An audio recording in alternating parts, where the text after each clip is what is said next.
In American history, there is a name that no father would ever give his son. A name so toxic that it has become a literal synonym for a rat or a snake, Benedict Arnold. Today, his name is a curse. But what if I told you that without this man, the United States might not even exist? Before he was America's greatest traitor, he was America's greatest fighting general. He was George Washington's favorite soldier, a man who led charges when others hid in trenches, and a hero who bled for a country that would eventually erase him from its history books. Imagine a man so brave that he led an army through a frozen wilderness, eating shoe leather just to survive, all to strike a blow for liberty. A man who single-handedly won the Battle of Saratoga, the turning point of the revolution. But then, something snapped. Was it the sting of being passed over for promotion? Was it the influence of a beautiful, young loyalist wife with a taste for luxury? Or was it a cold, calculated realization that the American cause was doomed, and he wanted to be on the winning side? This isn't just a story about a spy. This is a story about ego, debt, and a betrayal so deep it almost cost America its independence before it even began. This is the rise and the devastating fall of Benedict Arnold. How does a man go from being the Hannibal of America to a man whose very monument in Saratoga doesn't even dare to mention his name? To understand the treason, we first have to understand the hero. And that hero was born in the fire of a revolution that he would later try to extinguish. To understand why the betrayal hurt so much, you have to understand who Benedict Arnold was in 1775. He wasn't a politician. He was a force of nature. When the revolution broke out, Arnold didn't just join the fight, he ignited it. He was the one who captured Fort Ticonderoga, seizing the cannons that would eventually drive the British out of Boston. But his most insane feat, the march to Quebec. Imagine leading 1,100 men through 350 miles of uncharted, frozen wilderness in the dead of winter. It was a mission so grueling that men were forced to boil their own leather boots and candles just to have something to swallow. Arnold didn't lead from the back. He was at the front, hacking through the brush, shivering in the same icy water as his private soldiers. By the time they reached Quebec, half his army was dead or deserted. They lost the battle, and Arnold took a musket ball to the leg, but when he returned, he was a superstar. George Washington looked at Arnold and saw the future of the American military. He saw a man who didn't know how to retreat. Then came 1777, the Battle of Saratoga. This is the moment that changed world history. The American command was a mess. General Horatio Gates, a cautious and bureaucratic man, ordered Arnold to stay in his tent. But as the sound of gunfire intensified, Arnold couldn't sit still. He defied direct orders, hopped on his horse, and rode into the thick of the smoke. Witnesses say he looked like a madman.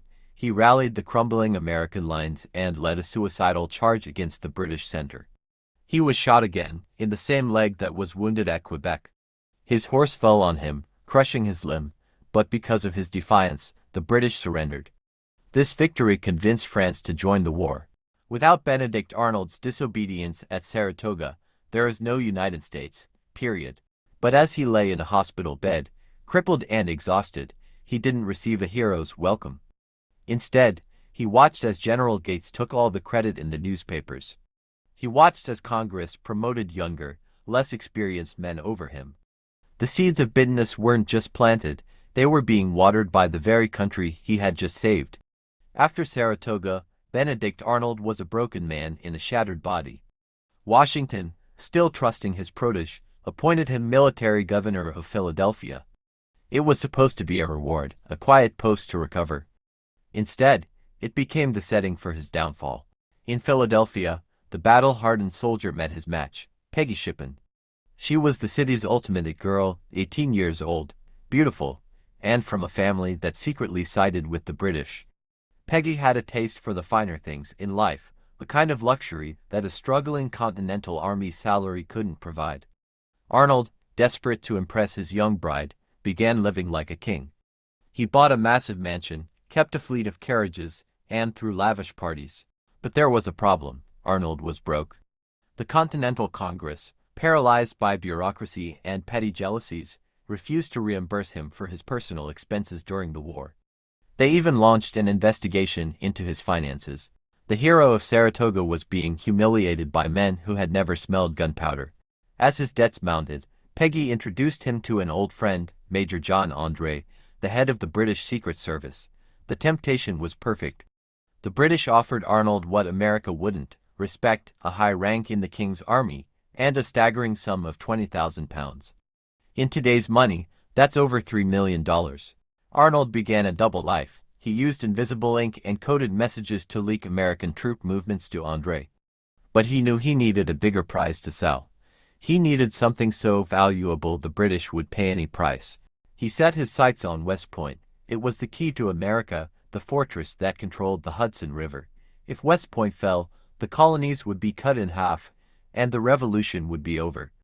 Arnold used his influence with Washington to get appointed commander of the fort.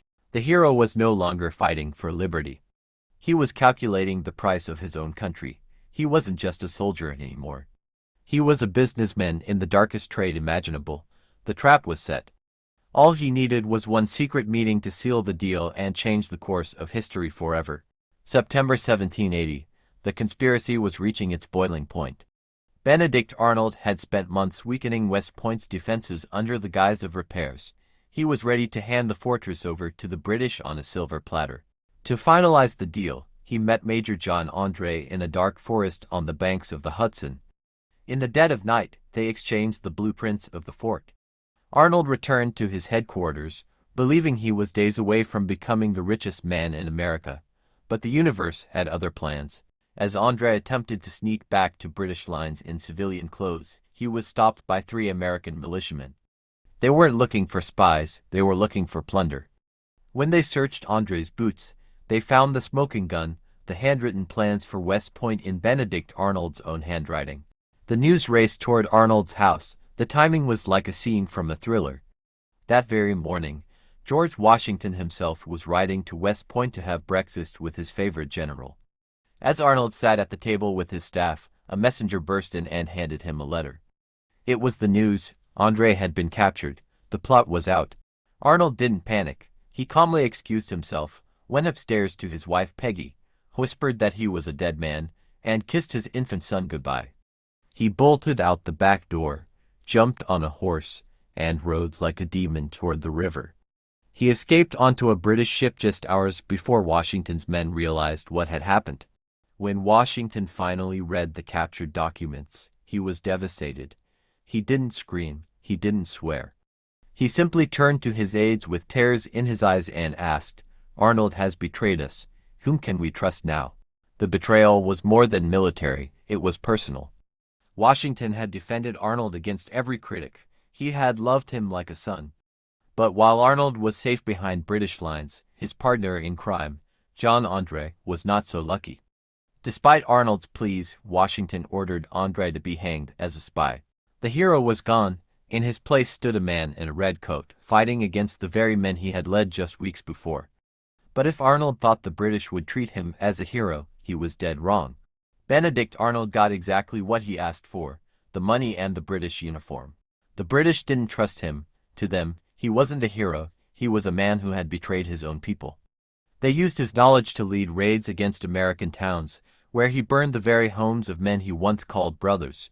When the war ended and he moved to London, the high society he had craved so much turned its back on him. In the House of Commons, politicians would leave the room when he entered. They said they couldn't stand the sight of a man who sold his honor for gold. He died in 1801, at the age of 60. Legend says that on his deathbed, he asked for his old Continental Army uniform, the one he wore at Saratoga, and whispered, "Let me die in this old uniform in which I fought my battles. May God forgive me for ever putting on another." Whether that's true or not, America never forgave him. If you go to the Saratoga National Historical Park today, you'll find one of the strangest monuments in the world, the Boot Monument. It's a stone carving of a soldier's leg. It honors the wound Arnold took while winning that battle, but it never mentions his name. His name was literally erased from the annals of the army he helped create. At the military academy at West Point, there are plaques for every general who fought in the Revolution. One plaque is different. It simply says, Major General. Born 1740, no name. Just a blank space, a ghost in the machine of history. Benedict Arnold's story is a warning that echoes through time. You can have all the talent, all the bravery, and all the aura of wealth in the world, but without character, it all turns to ash. He wanted to be remembered as a king. Instead, he is remembered only as the man who almost broke America. So, next time you hear someone called a Benedict Arnold, remember, they aren't just calling them a traitor. They are calling them a man who had everything, glory, honor, and a place in the stars, and traded it all for a handful of silver.